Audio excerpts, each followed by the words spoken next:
सांगितले मोहांध, कामांध, विषयांध, कषायांध, पक्षांध, मदांध आणि अज्ञानांध असे अंधांचे 7 प्रकार होते. काल आपल्याकडनं एक कमी झाला होता, मिळत नव्हता ना, तर तो आम्ही शोधला. अज्ञानांध असं अग्नीचे पण 4-5 प्रकार आहेत ना, दावाग्नी आणि ते समुद्रामध्ये पडवान अग्नी त्याला असं म्हणतात ना. अजून क्रोधाग्नी का? क्रोधाग्नी आणि एक आहे की जंगलामध्ये लागते तीच दावाग्नी म्हणे. बर शोधा. बर इंदसदवंदियाणं तिहुवणहिद मधुरविसदवकाणं अन्तातीदगुणाणं नमो जिनाणं जिदभवाणं. कुंदकुंदाचार्य भगवान की जय. पंचास्तिकामध्ये किती नंबर गाथा? 94 झाली होती का आपली? 94 मध्ये काय काय घेतलं होतं? जदि हवदि गमन हेतु आगासम ठाण कारणम तेसिम पसजदि अलोग हाणी लोगसयंत परिबुद्धी. काय सांगितलं होतं?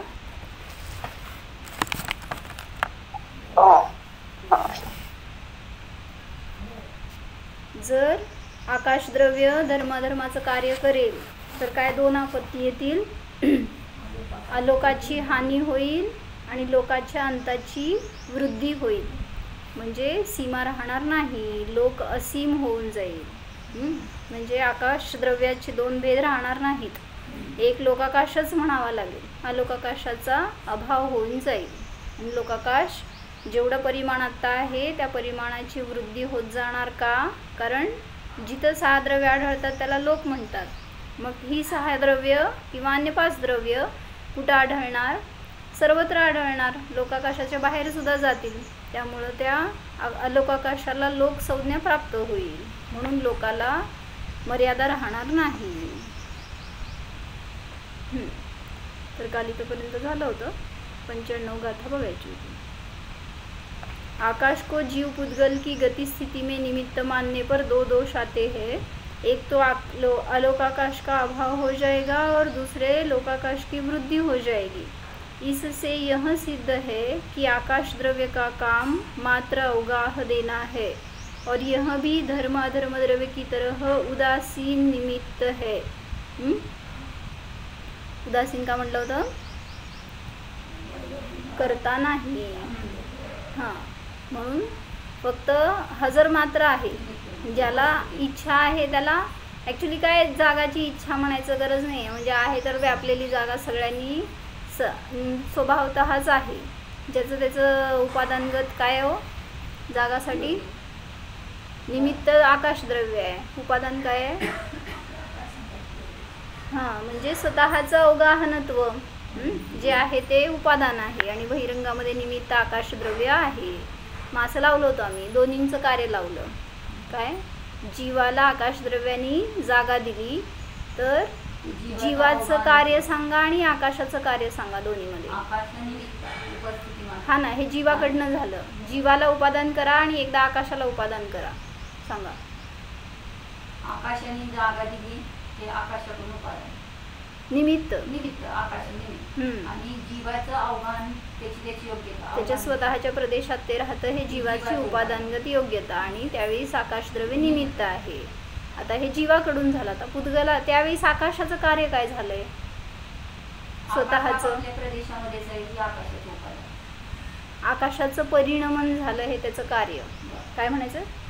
आकाशद्रव्य उपादान रूपाने काय करतंय? स्वभाव रूपाने राहते तर ते त्याचं परिणमन करते. त्याच्या निमित्तात इतरांना ते काय म्हणायचं? हां, जागा द्यायला निमित्त ठरलं. म्हणजे काय म्हणायचं? जीव त्याच्या अवगाहनेमध्ये आला असं. म्हणजे आकाशाचं कार्य आकाशाने केलंय आणि त्याच्या वेळेस निमित्त ते जीवपुद्गलांसाठी झालं असं. तर प्रत्येकाचं कार्य स्वतंत्र रूपाने चालू आहे, फक्त व्ह्यू बदलला जेव्हा प्रत्येक द्रव्यात उपादान निमित्त होतं. आहे. प्रत्येक कार्यामध्ये आहे. कार्यामध्ये प्रत्येक कार्यात जे काय इन्व्हॉल्व झालं ना त्या प्रत्येकाचं कार्य आपल्या आपल्याकडून आहे. हा, आणि त्याचं जसं घटाचं कार्य झालं, कुंभाराने घट बनवला, तर आपण लावतो कोणाकडनं? मिट्टीकडनं लावतो. कुंभाराकडनं लावा. त्याचं योग आणि उपयोग. हे उपादान काय? तेच तो त्याच्या योग उपयोगाचा करता आहे आणि त्याचं निमित्त कालद्रव्य हा. परिणमन चालू आहे ना. हो. उत्पाद वेधुळ चालू आहे किंवा त्याचं काय जे काय बदलण्याचे भाव चालू आहे ते सगळं कालद्रव्य निमित्त. मग परिणमन हे जर कार्य घेतलं तर कालद्रव्य निमित्त आहे. बरोबर आहे, प्रत्येक कार्यामध्ये 5 आहेत ना. पुरुषार्थ हा, आहे, म्हणूनच ते असं आपण कधी बघितलं नाही ना. स्वभाव आहे. कार्य होताना फक्त घटाला बघितलं तर मातीकडंच लावलं, मग ते दोन्हीकडे लावता येते असं ते सांगितलं. सगळी पाची हा लावायची. हा बरोबर. रोटली करताना सगळी बघितली तर रागद्वेष होत नाही, हा आणि एकच बघितलं की मग ते करता ते करता. रोटली करताना कोण केली? डोळीचीच सुनबाईंनी एक केली. उपादान. म्हणजे रोटली करताना कणकीचं कार्य त्याच्यामध्ये झालंय आणि वेलन पोळपाट हे सगळे निमित्त. हा, मग त्यावेळेस वेलन पोलपटमध्ये काय झालं कार्य? त्याचं परिणाम झालं. हा, म्हणजे स्वतःचं कार्य त्याचं उपादानगत तशा रूपाने ते परिणमित झालंय आणि कालद्रव्य बहिरंगामध्ये निमित्त.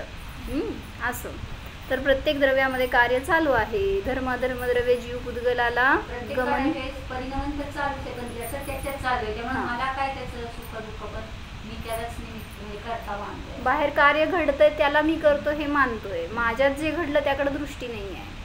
म्हणजे कोणाला आपण धन दिलं त्याचं जर भलं झालं तर काय दृष्टी? मी केलं. मी काय केलं त्यावेळेस? काय केलं? मी काय केलं? जाणलं. हां, किंवा मला त्याच्या निमित्तात जे काय सुखदुःखाचे परिणाम झाले त्याचं वेदन मी केलंय. मी त्याचा. ते द्यायचं वगैरे पण कार्य माझ्याकडनं नाही झालं. त्याची योग्यता तर त्याला मिळालं ते धन, अन्यथा नाही. मग त्याचं भलं झालं. नाही, त्याला देऊन सुद्धा मिळत नाही. हां, भलं झालं असं म्हणतो, केलं असं म्हणतो, तर तिथं करता बनायला गेलो. म्हणून सांगतायत उदासीन निमित्त आहात. प्रत्येक द्रव्य प्रत्येकासाठी करता बनलं तर त्याचं पुण्य पण संपलं. केलेलं असेल. बरोबर. मी केलं असं जो म्हणला ना, तुमच्याकडनं चांगलं कार्य घडलं असेल तर त्याचं पुण्य पण नष्ट झालं. कारण मी केला हा भाव आहे. म्हणून जेव्हा नाव घालतो ना आपण दान दिलंय, बरोबर. पुण्य तिथं संपतं. म्हणून सगळ्यांनी गुप्तदान द्या असं सांगत नाही ना का? हा, पुष्टी बरोबर. मी दान देणारा मानलं काय? हां, म्हणजे म्हणजे स्वभावाला सोडलं आणि मी करणारा मानलं तर तिथं मिथ्यात्वाची पुष्टी असं झाली. विचार केला तर किती कळतंय. पण उगीच धडधड भाव. त्यावेळेस कुठं ते आठवतंय ना, जे का इथे शास्त्रासमोर सगळं. काय ते आले ते ना सगळ्या ह्या सुना कितीच म्हणल्या कळतं, पण ते क्रोध होऊन जातो. आता म्हणजे जर थोडंसं काय लागलंय म्हणजे असं कळून कळूनच होणार सगळं काय अगदी काय प्रत्येकाचं. बरोबर. पण हे चारित्र स्टेप तर उचलायला लागणार. चारित्र बरोबर, स्टेप तर उचलावी लागणार आहे. होतंय म्हणून आपण दूर राहिलो त्याच्यात. हे कळलं आपल्याला तर आपण त्याचा पश्चाताप करतो, प्रतिक्रमण करतो, म्हणजे सुधारलं. बरोबर. म्हणजे क्रोध येताय आल्यावर नंतर पश्चाताप करत बसतो, ही पहिली स्टेज म्हणा. जाऊ दे, पश्चाताप झाला, पण पुढं पुढं क्रोध येतोय हे तरी कळतंय म्हणल्यावर त्यावेळी सावधान व्हायला पाहिजे. असं नाही की नंतर करू क्रोध पश्चाताप. आला तरी माझंच बरोबर असं मानत होतो हां, इतके दिवस. त्याला दोष मानत नव्हतो, ते पाप वाटत नव्हतं. मग काल परवा तर काय सांगितलं प्रवचनमध्ये, तुम्ही पाहताय हा पण दोष आहे वाटतंय का? कानाने ऐकताय हे तर पाप आहे वाटतंय का? इंद्रिय ज्ञान पाप आहे का पुण्य आहे? म्हणून इंद्रियांनी जे काही जाणायला जाणार तिथं हां, इंद्रियाशिवाय जाणता येत नाही असं मानतो तो मिथ्या दृष्टी. त्याच्यात ते अध्यवसान भाव होणार आणि तो बंधाला प्राप्त होणार. म्हणून सांगितलं डोळ्यांनी पाहतो असं मानू नकात. पाहताय पण तरी सुद्धा मागं जाणतोय हे भाव ठेवा. कळतंय ना आपल्याला प्रेताला डोळे, तशी भावना उत्पन्न व्हायला पाहिजे ना, मी जाणतोय पाहत नाही. डोळ्याचं काय काम नाही. त्याचं प्रेताला डोळे जाणते का पाहते? मनाला पण सवय लागली पाहिजे. हा, संस्कार. बरोबर. पाहणारा नाही जाणणारा आहे. बडबडा. बडबडू नका जाणार. चला छान आहे.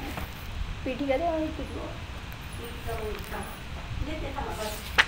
तुम्हाला गाथा दाखव माझ्याकडे आहे दोन पुस्तकं.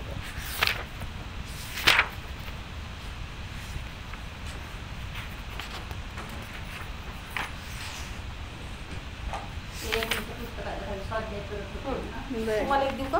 तुम्हाला देऊ का?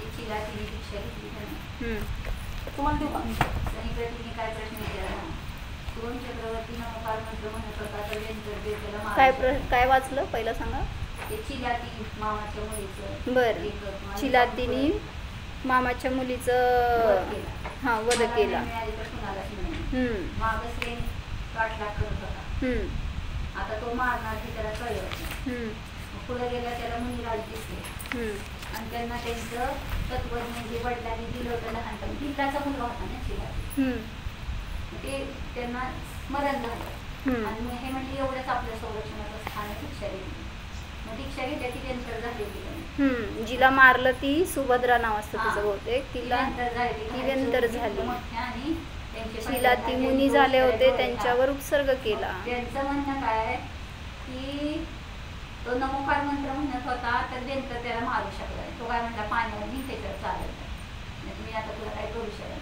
मग तिथं ते शुद्धोपयोगात होते तरी त्यांना कसं काय केलं. तर मी म्हणजे त्यांचं आईवड की मला बाकीची कारणं सांगू नको. कारण म्हणजे बाकीची नाही एकच कारण नसतं.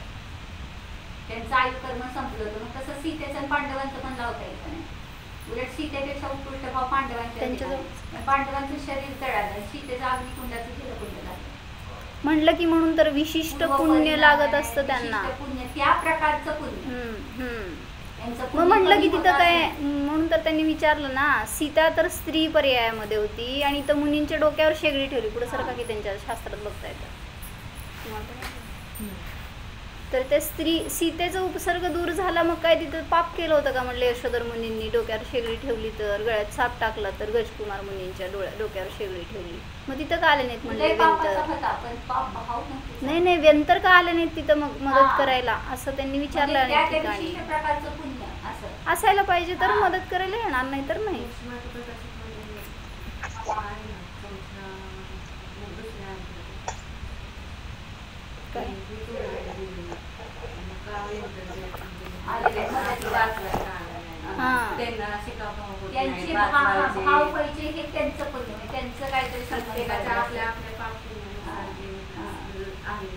बरोबर.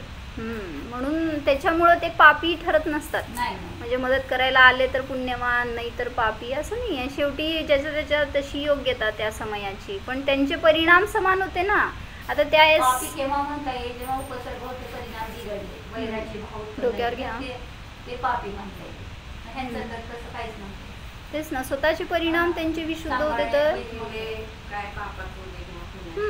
त्याच्या अनुसार घडणार. कशासाठी गेलो तिकडं डोक्यावर त्यांना शंका आली. म्हणत होते काय करू तू म्हणते ना मारू शकत नाही तरच काय त्यांना मारलं. मग व्यंतरांनी मारला असं पण नाही म्हणायचं. त्यांची आयुगत तशी योग्यता की त्यावेळी संपणार होता आयु आणि ते निमित्त ठरले बस. महाराजांनी सांगितलंच होतं 8 दिवस आयुष्य म्हणून त्यांना संयम धारण केला, नाही तर ते हातात घेऊन आले होते परिणाम. पण कोण कोणाचं चांगलं करणारं नाहीये, वाईट करणारं नाहीये. प्रत्येकाचं कार्य प्रत्येकामध्ये चालू आहे एवढं समजायला पाहिजे. काय केलं होतं तिथं यशोधर मुनींच्या डोक्यावर जेव्हा शेगडी ठेवली मग त्या गजकुमार मुनींच्या, तर मग ते ठेवणारे सासरे त्यांचे कार्य वेगळं आणि त्यावेळेस गजकुमार मुनींचं कार्य वेगळं. एकच कार्य झालेलं दिसतंय पण प्रत्येकाच्या मध्ये कार्य वेगळं वेगळं चालू आहे त्याच्या त्याच्या अपेक्षेने. बरोबर आहे. काय परिणाम करताय हो.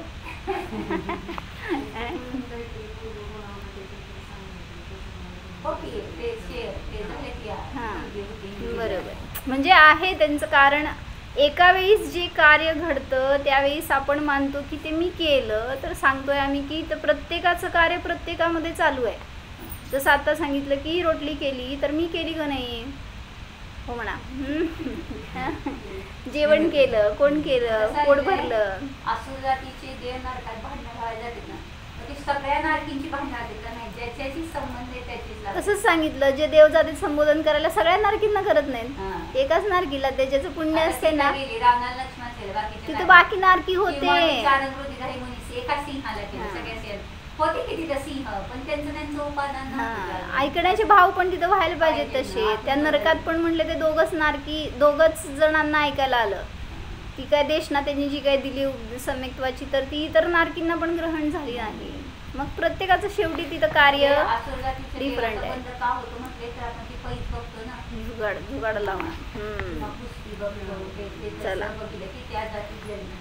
तर आम्ही चाललो होतो आकाशामध्ये, तिथून गेलो नरकात.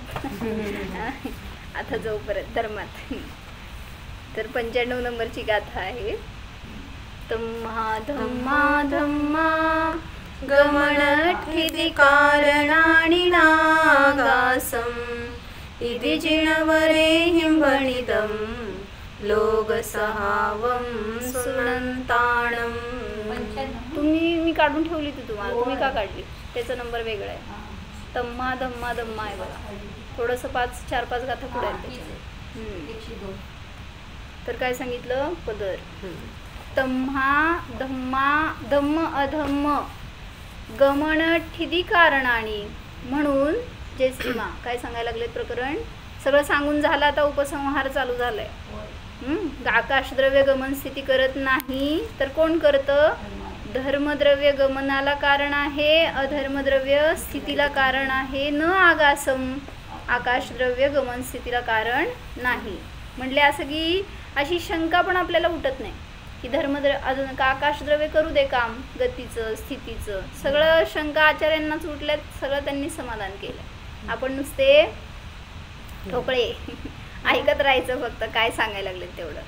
म्हणून धर्म अधर्म गमन स्थितीला कारण आहेत, आकाश नाही. इदी जिणवरे हिंभणिदम लोक सहावम सुनंताणम, असं जिनवर भगवंतांनी सांगितलेलं आहे. लोकाचा स्वभाव हे तुम्ही शृण्वंताम ऐका, का ऐकणाऱ्यांना सांगितलंय. हां, लोकस्वरूप श्रवण करणाऱ्यांना जिनेंद्र भगवंतांनी सांगितलं आहे. कोण ऐकायला बसलंय? सगळे जीव.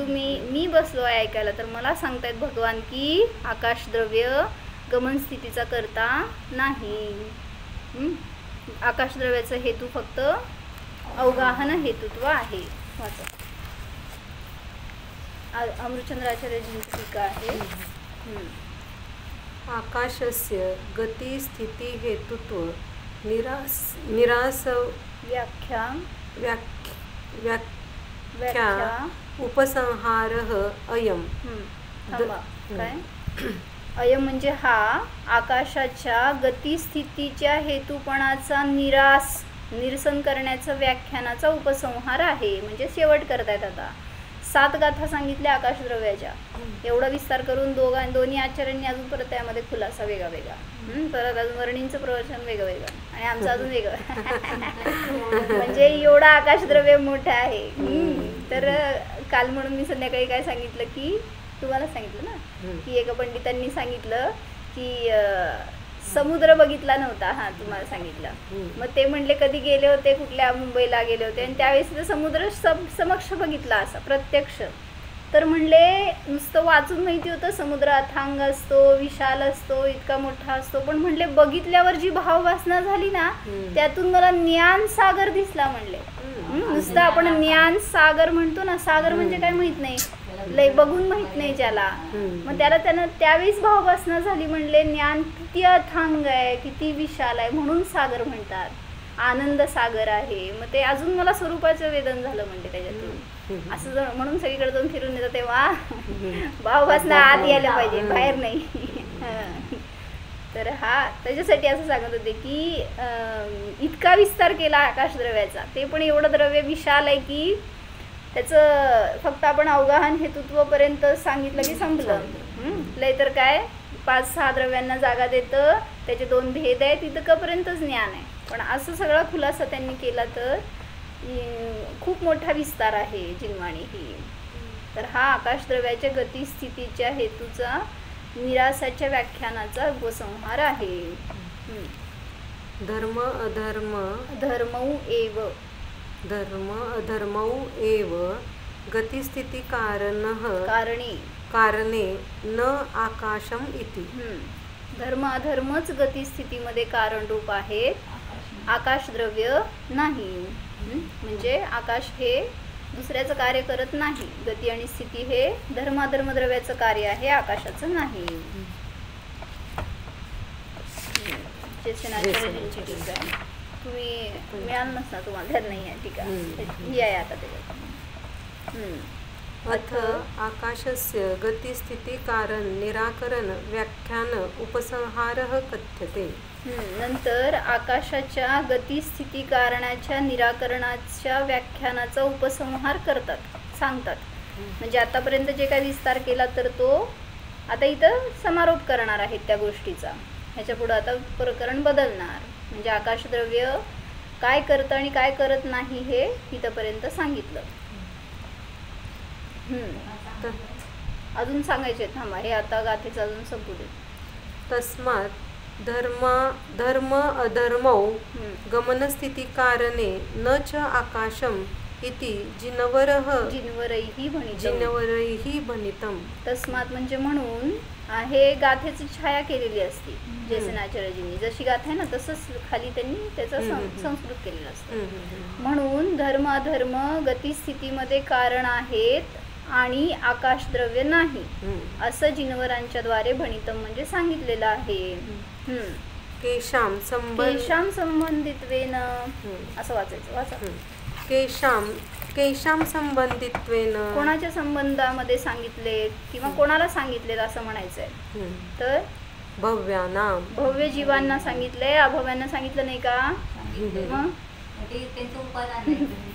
ज्यांनी ग्रहण करू शकतायत किंवा ज्यांना ते कार्यकारी होणार आहे ह्याच्यासाठी त्यांनी शब्द वापरला भव्य. म्हणजे ऐकायला बसलेले कोणीही असू शकतील, भव्य अभव्य. पण काय म्हणायचं, भव्य जीवांची जी परिणती असणार आहे तशी अभव्यांची नाही. काय असतं भव्य जीवांमध्ये, भाव सुद्धा त्याचेच होणार. भव्याचे ते समजून घ्यायचे, ग्रहण करायचे, करणार की तो पण करणारा भव्य जीव पण काय फरक आहे म्हणलं होतं एक ते सांगितलं ते. बरं, अजून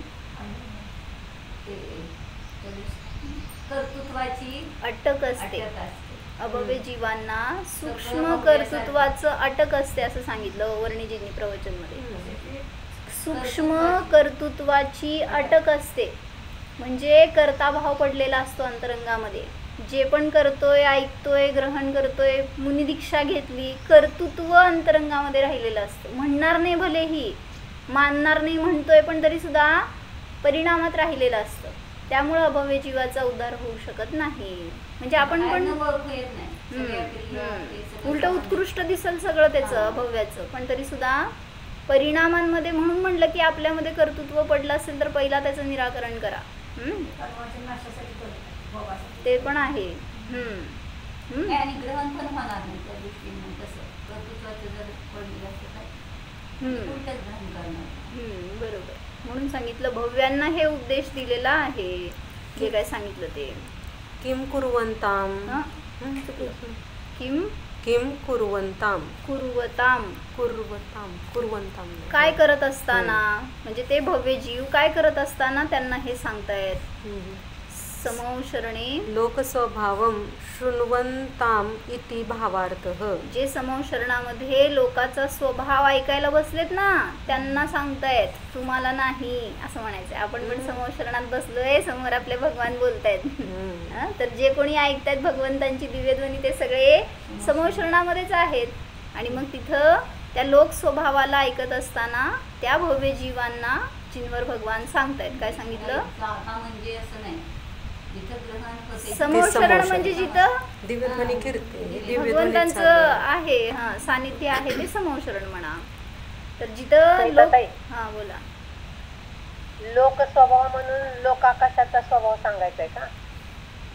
सगळंच आता वस्तू व्यवस्था म्हणा लोक स्वभाव म्हणून, नुसतं एक द्रव्य नाही, अनेक द्रव्यांचं. लोकांचे म्हणजे 6 द्रव्य आलीच ना, सगळेच द्रव्य वस्तू व्यवस्था सगळीच ऐकायला बसते. असं एक सांगताना त्यांनी नुसतं उपलक्षणात्मक शब्द सांगितला लोकाचा स्वभाव म्हणून.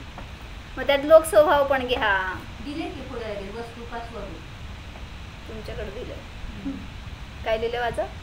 समोशरण ने लोक का स्वभाव वस्तु का स्वरूप सुनते हुए श्रोताओं से हा. कहा. एक शब्द आहे त्याच्यातून अनेक अर्थ ग्रहण करू शकतो. लोकाचा स्वभाव म्हणा, लोकांचा तीन स्वभाव लोक म्हणा, लिहिता येतं ना मग, लोक हा, म्हणजे. वस्तुव्यवस्था म्हणा, जे काय असेल ते, किंवा मग जिसमे झलकता लोक वह आत्मा ही लोक है, अशा त्या आत्माचा स्वभाव त्याचं सुद्धा वर्णन करून सांगतायत. म्हणून एका शब्दामध्ये अनेक अर्थ ग्रहण होतात अशी दिव्यध्वनी असते. नाहीतर म्हटलं ना ते काय ओंकार रूप आहे हो फक्त, पण त्यातून किती सगळं जिनवाणी ग्रहण झाली. म्हणून एक छान त्यांनी काय सांगितलं उदाहरण माहिती, जयश्रीमा 4 लोक समोशरणात गेले, म्हणजे अनेक गेले, त्यातनं 4 बाहेर आल्यावर म्हणले डिस्कशन करत होते. म्हणले आज भगवंतांनी काय सांगितलं, तर 4 जणांनी 4 वेगळ्या वेगळ्या गोष्टी सांगितल्या हो. म्हणजे एक माणूस म्हणला की किती मस्त आज भगवंतांनी आदिनाथ भगवंतांचं पुराण सांगितलं म्हणले महावीर भगवंतांनी, मग मला सगळं ते ऐकायला मिळालं. हे म्हणले आज भगवंतांनी कर्माची व्यवस्था किती चांगली सांगितली. हां, तिसरा म्हणला की हे नाही म्हणला भगवंतांनी आज दृष्टीचा विषय दाखवला. एकच दिव्यध्वनी ऐकली, एकाच वेळी ऐकली, 4 जण एकाच ठिकाणी बसून ऐकली तरी सुद्धा. मग का असं, तर त्यात त्यांनी कारण एक सांगितलं, ज्ञानाचा अतिशय त्यांना प्रगट झालाय भगवंतांना, हे त्यांच्याकडून. आणि दुसरं म्हटलं माझी उपादानगत क्षयक्षमाची जी योग्यता त्याच्यानुसार मला ग्रहण झालं. म्हणून सांगणार तर एकच प्रवचन सांगितलंय दिव्यध्वनी. पण आता त्यातनं तेवढंच आपण हां, म्हणून म्हटलं ना सगळे समोर बसलेल्यांचे प्रश्न वेगळे वेगळे, त्याच्यानुसार त्यांचं समाधान मिळतं. वेगवेगळ्या गतीचे जीव, त्यांना वेगवेगळे परिणामांचे जीव, कषायांचे जीव भिन्न भिन्न, म्हणजे सगळे त्या रूपाने त्यांना ग्रहण होतो उपदेश. म्हणून समोशरणामध्ये अशी काही वैशिष्ट्ये आहे का, कारण ते भगवंतांचं अतिशय प्रगट झालेलं आहे. आणि तुम्ही ज्या भावनेने ग्रहण करणार आहे त्या भावनेने तुम्हाला त्याचं काय आस्वादन होणार. तिथे त्यांनी काय घेतलं एवढं वाचते, अजून थोडं विस्तार सांगितलं. गतिस्थिति हेतुता के संबंध में सिद्धांत वाचा. इससे यह निर्णय करना कि धर्म और अधर्म द्रव्य ही जीव पुद्गल के चलने में और ठहरने में कारण है, आकाश नहीं है, ऐसा जिनेंद्र भगवान ने कहा है. जो लोक के स्वरूप को श्रोता है उन श्रोताओं को यह बताया है कि अमूर्त पदार्थों में चलने और ठहरने का निमित्त धर्म और अधर्म द्रव्य है और अवगाह का निमित्त आकाश द्रव्य है. अमूर्तच का म्हणलं? मूर्त दोन्ही म्हणते. नहीं, अमूर्त पदार्थों में चलने और ठहरने का निमित्त मूर्त म्हणते ना. धर्म अधर्म द्रव्य आहे. म्हणजे आता ह्यांना सांगायचंय धर्म अधर्म हे अमूर्तिक आहेत. सगळ्या अमूर्तिक द्रव्यांमध्ये धर्म अधर्म हे गमन आणि स्थितीला निमित्त आहेत आणि अवगाहनेला निमित्त आकाशद्रव्य आहे. असं नाही की मूर्त आणि अमूर्तांना मदत करणारे, असं नाही. स्वतः जे अमूर्तिक आहेत असे चालण्या आणि फिरण्यात किंवा थांबण्यात मदत करणारे अमूर्त द्रव्य कोण, तर धर्म अधर्म आहेत, आकाश नाही. यह अति सूक्ष्म चर्चा है और आँखों दिखने वाली बात नहीं है, खुद पर बीतने वाली बात नहीं है, इसलिए इसमें दिलचस्पी नहीं आ पाती है. दिसत नाही म्हणून तुम्हाला त्याचं इंटरेस्ट वाटत नाही, कारण जी गोष्ट दिसते त्याच्याबद्दल आकर्षण असतं, काही जिज्ञासा असते. पण जी हां बरोबर, मग आकाश दिसत नाही म्हणून त्याच्याबद्दल जाणून घेताना फार विशेषता वाटत नाही असं त्यांना म्हणायचं आहे. पण असं नाही आहे. अनुरंजकता 2 प्रसंगों में आती है, या तो दिखने वाली बात में कोई घटना हो रही हो अर्थात पुद्गल के संबंध में, और एक खुद पर बीती चर्चा हो. तो चूँकि बहुत कुछ अनुभूत है तो इस कारण से वहाँ पर एक दिल टिकता है. काय कळलं, 2 गोष्टींमध्येच फक्त तुम्हाला इंटरेस्ट येऊ शकतो. दिसणाऱ्या स्वतःवर. हां, म्हणून काय रस्त्यावर ॲक्सिडेंट झाला तर पळत पळत जायची, बघायची काय झालं म्हणून. तुमची गाडी गपचूप चालली होती, बघायचं असतंय पहिल्यांदा काय चाललंय काय झालंय. हां नाही, आणि तेच की उतरून थांबून काय करणार नाही तिथं, पण ते माग वळून वळून बघणार पुढं गाडी गेली तर काय झालंय कसं झालंय. काय नाही कळलं तर विचारपूस करणार. म्हणजे दिसतंय त्याच्याबद्दल जाणून घेण्याची तीव्रता. आणि तेच जे नाही दिसत ते ठीक आहे, ते आपल्यावर बीतलं असेल तर आपल्याबद्दल समजून घेणार, त्यातनं मार्ग काढणार वगैरे, हे सगळं आपल्याबद्दलची चर्चा. पण इतर न दिसणाऱ्या गोष्टींबद्दल जास्त आकर्षण वाटत नाही, शिकावं किंवा समजून घ्यावं हे भाव होत नाही. इसी प्रकार यद्यपि यहाँ कोई दिल जल्दी से लगना योग्य विषय नहीं है, फिर भी शुद्ध द्रव्य की चर्चा से विषय कषायों में अंतर आ जाता है। विषय कषायों की वृद्धि वहाँ होती है जहाँ विषय कषायों के साधनभूत पुद्गल पिंडों को विषय में लिया जाए। काय कळलं सांगा? विषय कशांची वृद्धी कुठं होते? नाही नाही, आकाश म्हणजे द्रव्य भले इथं आदींचं दिसत वर्णन नाहीये. हं. ऐकून काय फायदा मग? हा हा, हम्म. ज्या कुठल्या शुद्ध द्रव्याचं तुम्ही चर्चा ऐकणार तिथं नियमाने विषय कषायांचा अभाव झाला, त्या समयापुरता का असे नाही व ज्ञाने तुम्हाला विषय कषाय उत्पन्न होणार नाही. काय कळलं सांगा?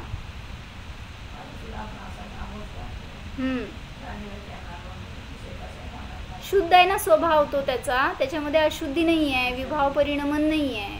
मग आता एवढा ऐकतोय तेव्हा तुम्हाला कषाय झाले का उत्पन्न? आकाश द्रव्य असं असतं तसं असतं, आणि ते माझ्यासारखं मला स्वभाव दाखवतंय ज्याच्यामध्ये विभाव परिणमन नाही आहे. म्हणून शुद्ध द्रव्यांची चर्चा ही विषय कषायांमध्ये अंतर आणते. विषय कषायांची वृद्धी तिथं होते जिथं कषायांचं साधनभूत पुद्गल पिंडांचा विषयामध्ये तिथे इंटरेस्ट घेतला जातो. पुद्गल पिंडाला आपल्या ज्ञानामध्ये घेतलं तर तिथं म्हटलं विषय म्हणजे कशा बरं? अमूर्त वस्तूला ज्ञानामध्ये घेतल्या जास्त विषय राग द्वेष उत्पन्न होतो. अमूर्त का? वस्तूला नाही, कारण ती शुद्धच आहे ना, अमूर्त आहे ते. इथं ते विभाव रूप परिणाम हा, त्याचा हे स्कंद. सांगायचं. स्कंद बघितलाय ना स्कंद. ज्ञानामध्ये, तर तिथं विभाव रूप परिणमन आहे त्याचं, त्यामुळे त्याला पाहून मला विभावांची उत्पत्ती असं या प्रकाराने. म्हणून सांगतायत की कुठेही शास्त्रामध्ये ॲक्च्युली असं आहे की विभाव म्हणजे ह्याच्या आधी झालं ना प्रकरण आपलं की जेव्हा पुद्गल स्कंदांची चर्चा केली, 6 प्रकारचे स्कंद आहेत वगैरे, मग ते स्कंद ऐकताना तुम्हाला विभाव झाले का? मग शिकायचं की नाही पुद्गलाला? हा, म्हणजे त्याचं परिणमन असं आहे हे बघून ठीक आहे, ते जाणून घेत असताना तुम्हाला विभाव होणार नाही आहे, पण त्याच्यामध्ये गुंतलात तर विभाव होणार. हे चांगलं, हे वाईट, असं पाहिजे, असं नको, काय उष्णता वाढली आहे, नको आहे आता, असं तहान होतीये, भूक लागली आहे, काय होतंय, काय नाही होत. शिकायचंय ना तर पुद्गलाला राग काढायची, जीवावर काढण्यात पुद्गल ऐकून घेते, गप्प बसते, म्हणून त्याच्यावर जाऊन ते ओरडला होता, राजाला 2 शिंग. ग्लास फुटला, त्या ग्लासवर कुठं राग पडला, तू खमरी आला, कळतंय त्याच्यामध्ये. तो ग्लास कुणी ठेवला, त्या जीवाला लक्ष करतो. बरोबर. कुठं राग काढू नका हे सांगायला लागले आचार्य, नाही तर जाताना कुठं तर पुद्गलाला पकडायला. अमूर्त अजीव अस्तिकाय की चर्चा, यह एक शुद्ध चर्चा है. लोकाकाश प्रमाण धर्मद्रव्य है और अधर्मद्रव्य है. आकाश असीम है, वह लोकरूप भी है और लोक से बाहर भी है. यहाँ जिसमें अमूर्त द्रव्य 3 है, धर्म, अधर्म और आकाश. ये तीनों द्रव्य एक जगह रहे हैं, फिर भी वस्तु स्वरूप की दृष्टि से ये जुदे जुदे हैं. इस प्रकार का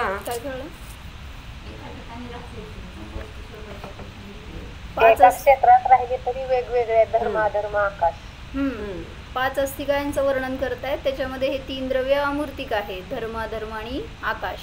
सगळे एकत्र राहत आहेत, त्यापेक्षा क्षेत्राच्या पेक्षेने एक आहेत, पण तरी सुद्धा त्यांच्या स्वभावाच्या अपेक्षेने, कार्याच्या अपेक्षेने ते सगळे भिन्न भिन्न आहेत.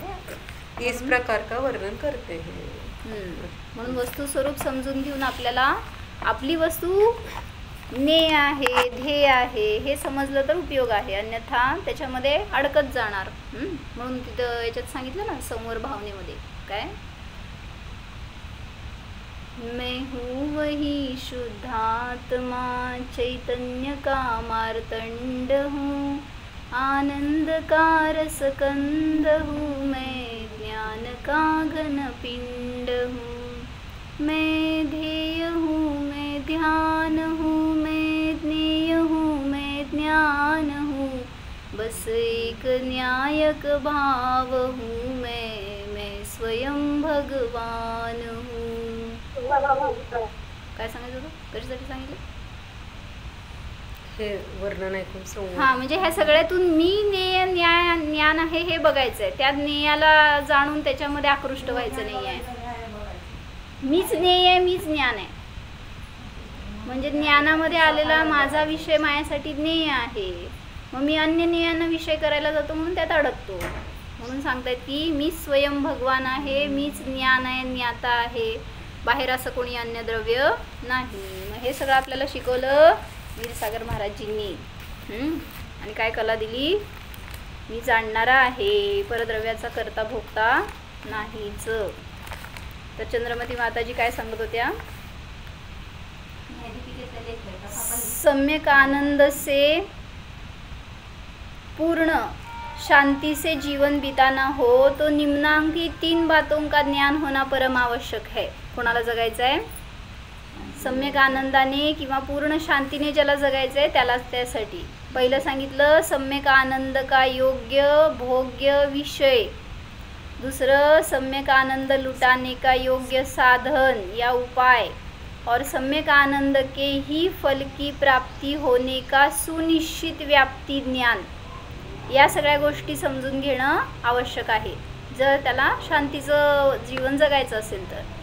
सम्यक आनंद का भोग्य विषय तो अनंत चतुष्टय की नित्य समर्थता रखने वाला स्वाधीन निज ध्रुव भगवान आत्मा यह एकमेव है. म्हणजे मायासाठी ज्ञेय कोण आहे? भोग्य किंवा विषय कोण आहे? माझा आत्माच. सम्यक आनंद लूटने का एकमात्र साधन तो हर एक जीव की अपनी अपनी आत्मसन्मुख होने वाली शुद्धोपयोग रूप स्वाधीन पर्याय है. कोणाकडे आहे ती? म्हणजे माझ्याजवळच साधन आहे, माझ्याजवळच विषय आहे. और उपरोक्त साध्य साधन का फल नियम से, डोक्यावर घ्या पदर, जिनवाणी आहे तोपर्यंत ठेवू की. उपरोक्त साध्य साधन का फल नियम से सम्यक आनंद की प्राप्ति होना ही है. जर तुम्ही हा विषय केला आणि हे साधन केलं तर फळाकडे बघायची पण गरज नाही. काय फळ मिळणार आहे? नियमाने सम्यक आनंदाची प्राप्ति होणारच. इसमें शंका के लिए कोई गुंजाइश ही नहीं है. अपनी ज्ञान पर्याय ही तो ध्यान है, इससे अलग कोई ध्यान है ही नहीं. म्हणून तुम्हाला वाटतंय काय ध्यान म्हणजे काय? भगवंतांना विषय केला, त्यांना आपल्या ज्ञानात घेतलं तर ध्यान आहे. ध्यान बाहेर कोणाचं नाही आहे. ध्यान तर मला माझ्या स्वरूपाचं करायचं आहे. त्यामुळं ज्ञान पर्यायातच किंवा ज्ञान पर्यायच ध्यान आहे. इससे अलग कोई ध्यान है ही नहीं. सर्वस्य ध्यानस्य ज्ञानात्मकत्व प्रसिद्धे है. अतः यह सिद्ध हुआ कि ज्ञान के ही एकार्थक नाम ध्यान, प्रमाण, विचार, आत्मा विषयी ज्ञान है.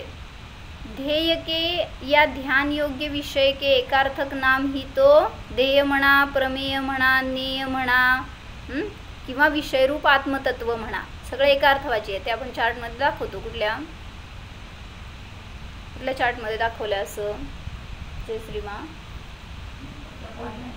ध्येय, ज्ञेय, अनुभव्य. चार्ट नंबर सांगायचा असतो. असं आळंदकरांची शिष्य आता तुम्ही समोर बसा की त्यांच्या सांगतात. 3 नंबर चार्ट आहे तो, जो विषय सांगतोय कोणता विषय आपण ग्रहण करतो.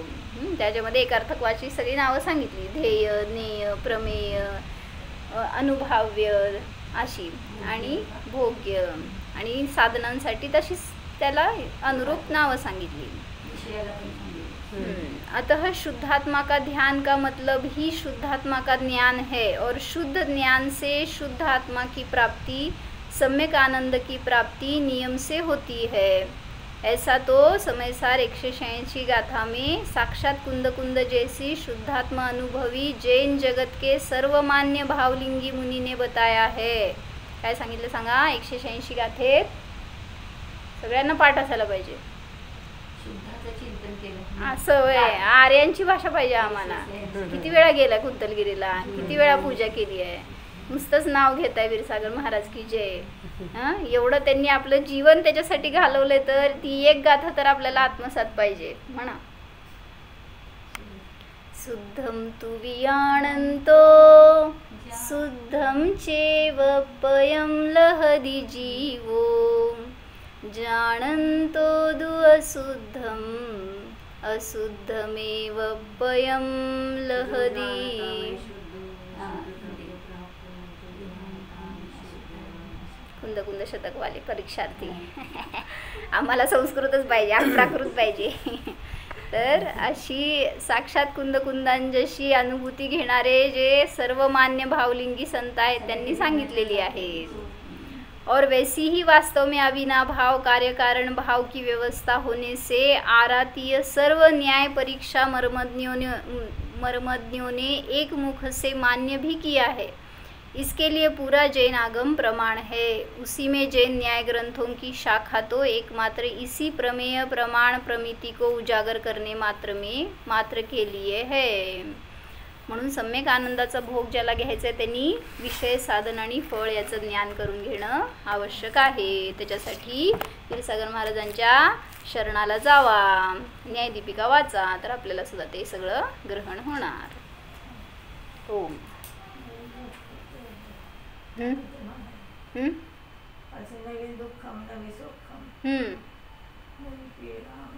नेव विज्यते बाधा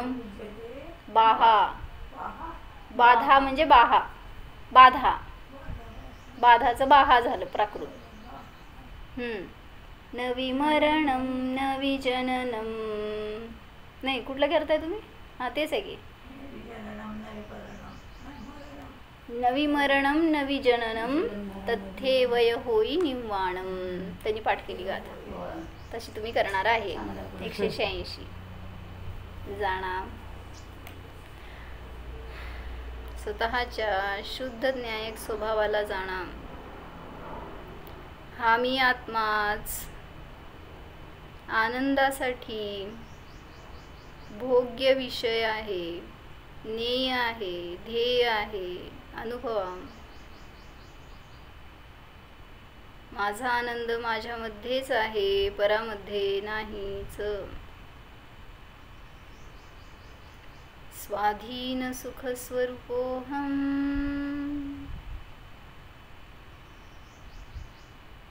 अवगाहनत्व शक्ती संपन्नोहम अकर्ता स्वरूपोहम. ओम. विसर्जन. नमो अरिहंता.